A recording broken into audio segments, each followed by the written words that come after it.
Hello दोस्तों, welcome back once again to our channel billion education. My name is Yash और आज हम पढ़ने वाले हैं स्ट्रक्चर ऑफ अल्डो टेट्रोस।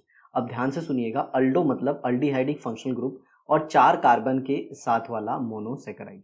ओके, ऐसे ही आप कीटो टेट्रोस भी पढ़ सकते हैं, आसान होगा वो भी। ओके, हम फिलहाल ये कॉन्सेंट्रेट कर रहे हैं कि हम IIT JEE के सिलेबस को कवर कर सकें। तो चलिए दोस्तों शुरू करते हैं। कैसे होगा अल्डो टेट्रोस का स्ट्रक्चर। तो सबसे पहले इसमें होगा एक अल्डिहाइडिक ग्रुप जिसे मैं ड्रॉ कर लेता हूं। तो यहां पे देखिए, ये हो गया C डबल बॉन्ड O और यहां पे हो गया ये H। अब ये अटैच होगा एक दूसरे कार्बन को, फिर ये तीसरा कार्बन, फिर ये चौथा कार्बन। ओके, तो यहां पे हो गया ये OH, यहां पे भी ये OH और यहां पे भी OH। बाकी कार्बन की जो भी बची हुई वैलेंसी है उसे कौन सेटिस्फाई करेगा? हाइड्रोजन। तो ये भी कायरल सेंटर हो गया, ये भी कायरल सेंटर हो गया। कायरल सेंटर मतलब मैंने अपनी पीछे की क्लासेस में भी ये बताया है। कायरल मतलब कार्बन sp3 हाइब्रिडाइज होना चाहिए और उसके जो 4 ग्रुप है, मतलब जिसकी जो 4 वैलेंसीज है वो डिफरेंट ग्रुप से सेटिस्फाई होनी चाहिए। क्या होना चाहिए? डिफरेंट ग्रुप से सेटिस्फाई। तो यहाँ पे देखिए, एक OH है, एक ये पूरा हिस्सा है, एक ये पूरा हिस्सा है और एक नो डाउट H होगा। चलिए इसे हटा देता हूं पूरा। तो आई होप आपको ये समझ में आ गया होगा। ठीक है, चलिए अब हम इसका बनाते हैं फिशर प्रोजेक्शन फॉर्मूला। लेकिन उससे पहले मैं आपसे ये डिस्कस करना चाहता हूं कि ये जो हम अल्डो टेट्रोस देख रहे हैं, ओके, 4 कार्बन वाला मोनोसेकेराइड, ये टोटल कितने स्ट्रक्चर होंगे? तो आपने पढ़ा होगा एक formula, total number of stereoisomers is equal to 2⁻n, जहां पे n क्या होता है? Number of chiral centre. तो यहाँ पे कितने कायरल सेंटर हैं? 2। तो टोटल इसके 4 स्ट्रक्चर होंगे। अब वो 4 स्ट्रक्चर कैसे होंगे इसे हम बनाने की कोशिश करते हैं। तो चलिए देखते हैं। मैं उन्हें स्ट्रक्चर को बनाता भी हूं और उनके नाम भी आपको बताता हूं। तो ये देखिए, ये यहाँ पे ऐसे और ये 2 कायरल सेंटर। आप सबको पता होगा फिशर प्रोजेक्शन फॉर्मूला में जो पॉइंट ऑफ इंटरसेक्शन है ये रिप्रेजेंट करता है कायरल सेंटर। ठीक है, और ऊपर का ग्रुप तो फिक्स होगा CHO। ओके, यहाँ पे क्या होगा? HOH और नीचे भी HOH और यहाँ पे होगा CH2OH। अगर आप इस लोअर वाले हिस्से को देखें तो क्या ये डी ग्लिसरल्डिहाइड जैसा है? जी हाँ, तो इसको अपन कहेंगे डी अल्डो टेट्रोस। क्या कहेंगे इसे? D aldo tetrose. चलिए अब इसका एक और स्ट्रक्चर बनाता हूं मैं कुछ इस तरह से। देखिए जस्ट इसके बगल में ही यहाँ पे भी ये H, ये OH, ये CH2OH और यहाँ पे ये CHO। सिर्फ यहाँ पे अब चेंज कर रहा हूँ। देखिए ये OH को मैंने लेफ्ट में रख दिया और इसको H को राइट में रख दिया। तो अब ये क्या हो गया? ये भी डी अल्डो टेट्रोस ही है, लेकिन ये थोड़ा सा अलग है। कैसे, वो भी हम डिस्कस करेंगे। तो ये तो हो गया D form. Okay, D form. अब इनका मैं बनाता हूं अगला वाला फॉर्म, दैट इज L। तो यहाँ पे देखिए, अब यहाँ पे OH लेफ्ट में हो गया और H राइट में, और ये हो गया CH2OH, ऊपर आ गया CHO और यहाँ पे हो गया OH और ये H। अब नेक्स्ट फॉर्म देखिए, यहाँ पे ये OH, ये H, ये CH2OH, ऊपर most oxidised carbon that is aldehydic group, और यहाँ पे H और ये OH। अगर आप इसके लोवेस्ट कायरल सेंटर को देखें तो इसमें जो OH है ये लेफ्ट हैंड साइड है। तो क्या मैं इसे कह सकता हूं कि ये L अल्डो टेट्रोड है? अल्डो क्योंकि अल्डिहाइडिक फंक्शनल ग्रुप है, टेट्रो क्योंकि 4 कार्बन है, और ये भी होगा L अल्डो टेट्रोज। तो ये टोटल स्ट्रक्चर बन गए 4 पॉसिबल स्ट्रक्चर, जिसमें ये पहला है, ये दूसरा है, ये तीसरा है और ये चौथा है। अब हर एक स्ट्रक्चर को बहुत ही ध्यान से देखिए। आप देख रहे हैं स्ट्रक्चर 1 एंड 2 जो है, 1 एंड 2, ये क्या है? Non super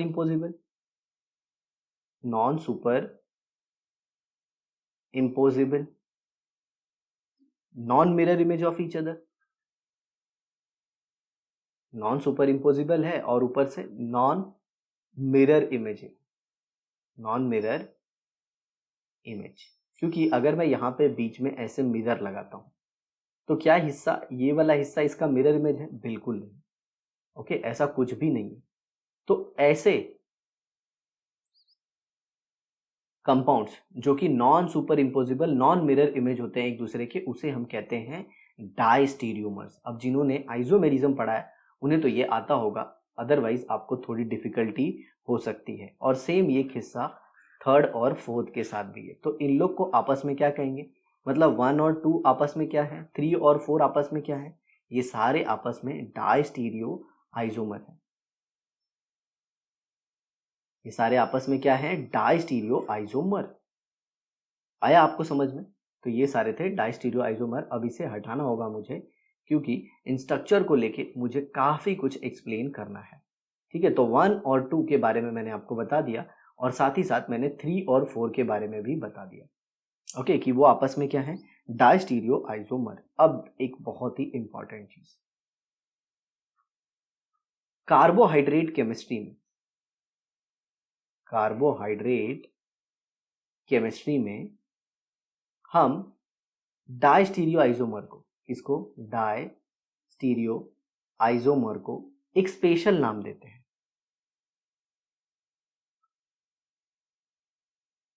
designated by a new term called epimer. इसे हम क्या कहते हैं? एपीमर कहते हैं। क्या कहते हैं? एपीमर। अब एपीमर क्या होते हैं? No doubt epimer are diastereoisomer. Epimer क्या होते हैं?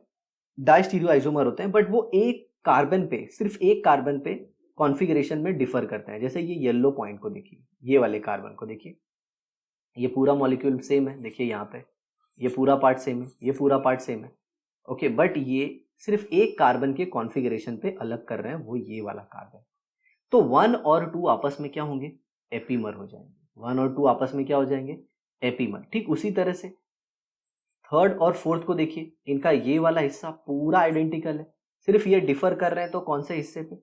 इस पे, ये रेड वाले कार्बन पे, इस कार्बन के कॉन्फ़िगरेशन पे ये डिफर कर रहे हैं। तो नो डाउट थर्ड और फोर्थ ये भी आपस में क्या है? ये भी एपीमर है। 1 एंड 2 भी एपीमर है और 3 और 4 भी एपीमर है। ओके, अब एक इंपॉर्टेंट रिलेशन, मैं आपको बताना चाहूंगा। ओके, ये स्ट्रक्चर की काफी ज्यादा जरूरत है, इसीलिए मुझे इमेज को हटाना पड़ रहा है। तो ये 3 और 4 हो गए, ये आपस में क्या है? 1 और 2 आपस में एपीमर है और साथ ही साथ 3 और 4 भी आपस में क्या है? एपीमर है। ठीक है, अब जरा मेरी बातों को ध्यान से सुनिए। आप 1 और 3 को एकदम ध्यान से ऑब्जर्व कीजिए। किसको? 1 को और 3 को। देखिए क्या रिलेशन है दोनों में। क्या अगर मैं बीच में 1 और 3 को, हाँ सिर्फ इसको और इसको ऑब्जर्व करना है, तो क्या मैं 1 और 3 सिर्फ ये मान लीजिए कि ये नहीं है, यहाँ पे ये एग्जिस्ट नहीं करता है और मैंने यहाँ पे मिरर लगा दिया है। ठीक है, तो क्या 1 और 3 एक दूसरे के मिरर इमेज है? मिरर इमेज है। और क्या मैं इसे पूरा उठा के अगर इसके ऊपर रख दूं, ऐसे पूरा उठा के इसके ऊपर रख दें तो नॉन सुपर इम्पोजिबल होगा? जी हाँ। तो 1 और 3 में क्या रिलेशन है, अब मैं वो बताने जा रहा हूं, तो जरा ध्यान से सुनिए। ओके, तो 1 और 3 जो है, 1 and 3 non super imposable, mirror image है एक दूसरे की। क्या है? Mirror image. और non super imposable mirror image को दोस्तों हम कुछ और नहीं इनांशियोमर कहते हैं। तो 1 एंड 3 आर इनांशियोमर, 1 एंड 3 आर इनांशियोमर। और साथ ही साथ 2 और 4 को देखिए, 2 और 4 मान लीजिए ये नहीं है और बीच में मैंने मिरर लगाया है, तो देखिए क्या 2 की मिरर इमेज 4 है? मतलब 2 का ये जो राइट वाला हिस्सा है वो 4 के लेफ्ट वाले हिस्से के जैसा है, और 2 का जो लेफ्ट वाला हिस्सा है वो 4 के राइट वाले हिस्से के जैसा है। जी हाँ सर, ये तो एकदम सही बात बोले आप। यस प्यारे दोस्तों, तो जो 2 और 4 है वो भी आपस में क्या है? वो भी आपस में non super imposable mirror image है। तो 1 और 3 भी इनांशियोमर है और 2 एंड 4 भी इनांशियोमर है। याद रखिए, तो आपको बहुत सारा रिलेशन मैंने बता दिया। 1-2 के बीच में क्या रिलेशन बताया था, 1-2 डाइस्टीरियोमर है, लेकिन उनके लिए एक स्पेशल नाम दिया, क्या, epimer. Epimers are those diastereomer which differ at a single carbon configuration. मैं अभी आता हूं उस पर। और 1 और 3, 1 और 3 और 2 और 4 ये आपस में क्या थे, non super imposable mirror image. तो 1 और 3 का आपस में क्या रिलेशन है, इनांशोमर। 2 और 4 का आपस में क्या रिलेशन है, इनांशोमर। याद रखिए मैंने 1 और 3 का बोला, 2 और 4 का बोला। सर 1 और 4 के बीच में क्या रिलेशन होगा, नो डाउट 1 और 4 एक दूसरे के क्या होंगे, डाइस्टीरियोमर होंगे। बट वो दोनों कार्बन पे कॉन्फ़िगरेशन में डिफर कर रहे हैं, वो दोनों कार्बन पे कॉन्फ़िगरेशन में डिफर कर रहे हैं। देखिए ना, ये पहला वाला है कायरल सेंटर, ये पहला कायरल सेंटर, ये दूसरा। इसके पहले कायरल सेंटर को देखिए और इसके दूसरे कायरल सेंटर को देखिए। ओह, अगर आप देखें तो पहला कायरल सेंटर सेम है और जो दूसरा वाला है वही डिफर कर रहा है। देखिए तो सर ये तो गजब की बात हो गई। 1 और 2 और साथ ही साथ में अगर आप 1 और 4 को देखें तो वो भी डिफर कर रहे हैं। देखिए तो सर 1 और 4 को भी हम लोग क्या कह सकते हैं, 1 और 4 को भी हम लोग क्या कह सकते हैं, एपीमर कह सकते हैं, नो डाउट। और 1 और 4 भी आपस में डाइस्टीरियोमर है। ओके, तो 1 और 2 और साथ ही साथ 1 एंड 4 दोनों आपस में क्या है, 1 एंड 2, 1 एंड 4 ये भी एपीमर ही है। आ रहा है समझ में, हाँ या ना। बट जरा देखिए एपीमर में ये वाला क्राइटेरिया एग्जिस्ट होता है। देखिए ये डी है, दोनों का कॉन्फ़िगरेशन सेम है। लेकिन यहाँ पे अगर 1 और 4 देखेंगे तो इनका कॉन्फ़िगरेशन में थोड़ा सा फर्क पड़ता है। ये एल है, नो डाउट वो एपीमर होंगे। एपीमर का सिंपल सा मतलब क्या होता है, चलिए मैं यहाँ पे बताता हूँ। एपीमर क्या होता है, एपीमर मतलब होता है simple, डाइस्टीरियोमर्स which differ in configuration at only one chiral center। तो देखिए ना, यहाँ पे देखिए जरा ध्यान से, 1 एंड 4 वो सिर्फ किस कायरल सेंटर पे डिफर कर रहे हैं, ये सेकेंड वाले पे। पहला वाला तो उनका सेम है, तो ये नो डाउट ये भी आपस में क्या है, एपीमर। तो 1 and 4, 1 and 2 are epimer among each other. But याद रखना 1 और 4 कौन से कॉन्फ़िगरेशन के हैं, डी और एल कॉन्फ़िगरेशन के हैं। लेकिन 1 और 2 क्या है, डी कॉन्फ़िगरेशन का है। आया समझ में, आया समझ में। तो जहां तक हो सके आप सेम रिलेटिव कॉन्फ़िगरेशन के बीच में ही रिलेशन लाया कीजिए। किसके बीच में, सेम रिलेटिव कॉन्फ़िगरेशन के बीच में। ओके, डी और डी के बीच में ही एपीमर देखिए, समझे, डी और एल के बीच में मत देखिएगा। आया समझ में। अब मैं इनके नाम भी आपको बता देता हूं। अब देख रहे हैं आप यहाँ पे दोनों OH ग्रुप सेम साइड है, दोनों OH ग्रुप सेम साइड है। तो जो ऐसे अल्डोटेट्रोज होते हैं इनके लिए हम एक स्पेशल नाम लेते हैं, इसे हम कहते हैं डी एरिथ्रोज। क्या कहते हैं, डी एरिथ्रोज। ओके, एरिथ्रोज मतलब identical group on same side, मतलब OH group on same side या फिर H group on same side. तो ये क्या हो जाएगा, ये हो जाएगा डी थ्रियोज। डी थ्रियोज, थ्रियोज मतलब identical group on opposite side. ये क्या हो जाएगा, एल एरिथ्रोज। और ये क्या हो जाएगा, ये भी हो जाएगा एल थ्रियोज। क्या हो जाएगा, एल थ्रियोज। ओके, स्ट्रक्चर को देख के बिल्कुल भी मत डरना बच्चों, कुछ नहीं है इसमें, बहुत आसान है। समझ में आया। तो 1 और 2 के बीच में क्या रिलेशन है, 1 and 2 are epimer.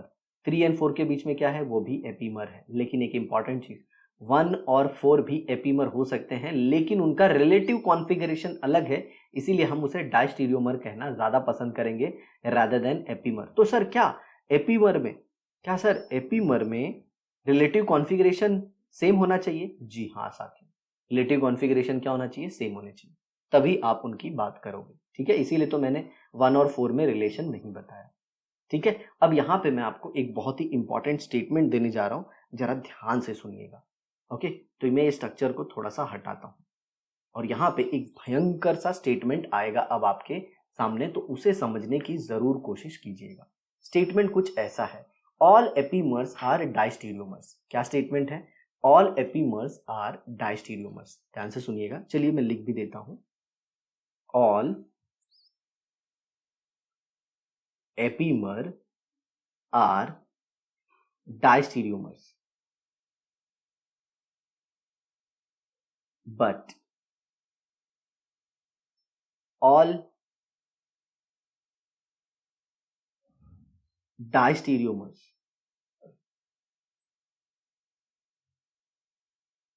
are not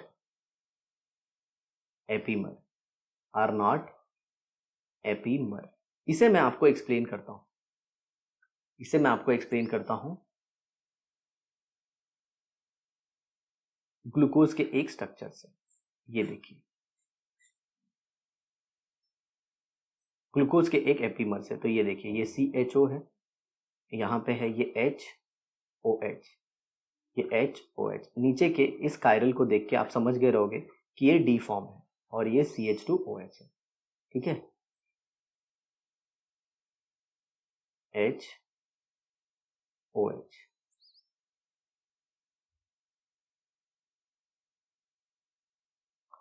इसमें एक छोटा सा चेंज है, वो मैं करना चाहूंगा, क्योंकि ग्लूकोज के स्ट्रक्चर में ये थोड़ा सा अलग होता है। ये HOH और यहाँ पे H, ये H और ये OH। तो ये हो गया स्ट्रक्चर ऑफ ग्लूकोज। ठीक है, अब इसी का एक स्ट्रक्चर यहाँ पे बनाता हूं। ये CHO, यहाँ पे CH2OH। बाकी सब कुछ सेम रखने वाले हैं। OH, H, H, OH, H, OH। No doubt अगर आप इसे देखें तो ये भी डी कॉन्फ़िगरेशन ही है, लेकिन अब यहाँ पे देखिए, यहाँ पे चेंज हो गया। OH यहाँ पे और H यहाँ पे, ये देखिए ये वाला हिस्सा। तो ये जो स्ट्रक्चर है पहला वाला ग्लूकोज है और ये मैनोज है। ये क्या है? मैनोज। तो नो डाउट सीधा सीधा दिख रहा है कि मैनोज और जो ग्लूकोज है वो आपस में एपीमर है, क्योंकि वो सिर्फ कॉन्फ़िगरेशन में इस कार्बन पे डिफर कर रहे हैं, मतलब C2 कॉन्फ़िगरेशन में डिफर कर रहे हैं। बट जरा देखिए, यहां पे एक और स्ट्रक्चर बनाते हैं।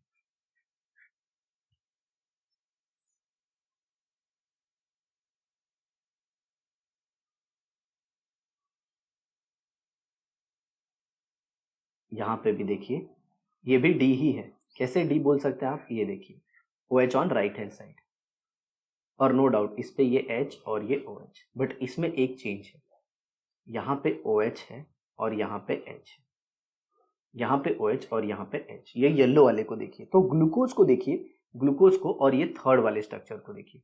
तो ग्लूकोज और जो थर्ड वाला स्ट्रक्चर है, जी हाँ, ये मैं अल्डोहेक्सोज की बात कर रहा हूँ। ग्लूकोज का स्ट्रक्चर और जो थर्ड वाला स्ट्रक्चर है वो सिर्फ और सिर्फ कौन से पोजीशन पे डिफर कर रहे हैं? फोर्थ वाली पोजीशन पे। ये देखिए, फोर्थ वाले पे। तो आप ऐसे कह सकते हो कि ये ग्लूकोज का C4 एपीमर है, ग्लूकोज का C4 एपीमर है, और इसे हम गैलेक्टोज कहते हैं। क्या कहते हैं? गैलेक्टोज। ओके, स्पेलिंग को थोड़ा सा सही कर देते हैं। तो इसे हम क्या कहेंगे? इसे हम गैलेक्टोज कहेंगे। लेकिन साथियों, अगर आप सेकेंड और थर्ड स्ट्रक्चर को देखें, किसको? सेकेंड और थर्ड स्ट्रक्चर को। जो सेकेंड स्ट्रक्चर है और ये थर्ड स्ट्रक्चर है, ये दो पॉइंट पे डिफर कर रहे हैं। एक ये यहाँ पे डिफर कर रहे हैं और साथ ही साथ ये एक यहाँ पे भी डिफर कर रहे हैं। देख रहे हैं? दो। तो ये आपस में डायस्टीरियोमर, 2 and 3 आपस में डायस्टीरियोमर तो हैं, लेकिन वो आपस में एपीमर नहीं है। तो याद रखना, ग्लूकोज दोनों के साथ एपीमर है और दोनों आपस में डायस्टीरियोमर भी हैं, लेकिन 2 और 3 आपस में डायस्टीरियोमर हैं, लेकिन वो एपीमर नहीं है। तो अगर कोई एपीमर है तो नो डाउट वो डायस्टीरियोमर होगा, बट अगर वो डायस्टीरियोमर है तो कोई ज़रूरी नहीं है कि वो एपीमर होंगे। अब क्वेश्चन आता है, सर सेकेंड और थर्ड एपीमर क्यों नहीं हुए? तो प्यारे बच्चों, वो दो कॉन्फ़िगरेशन पे अलग थे, और एपीमर होने के लिए सिर्फ एक ही पोजीशन पे, एक ही कार्बन पे कॉन्फ़िगरेशन अलग होना चाहिए। तो ये था पूरा हमारा डिटेल एक्सप्लेनेशन अल्डो ट्रायोस का, और आपने एक नया शब्द सीखा, एपीमर। तो आई होप आपको दोस्तों ये ज़रूर अच्छे से समझ में आया होगा। अगर आप हमारे चैनल पे नए हो तो सब्सक्राइब कर दीजिए, बेल आइकन को प्रेस कर दीजिए, ताकि हम जब भी वीडियो अपलोड करें आपको नोटिफिकेशन मिल जाए। साथ ही साथ चैनल को जितना हो सके उतना ज़्यादा शेयर कीजिए, ताकि डिटेल में हम हर एक स्टूडेंट को नॉलेज पहुंचा सकें। Thanks a lot for watching the video. इसी तरह हमारी वीडियो देखिए और अपना नॉलेज बढ़ाइए। Bye bye.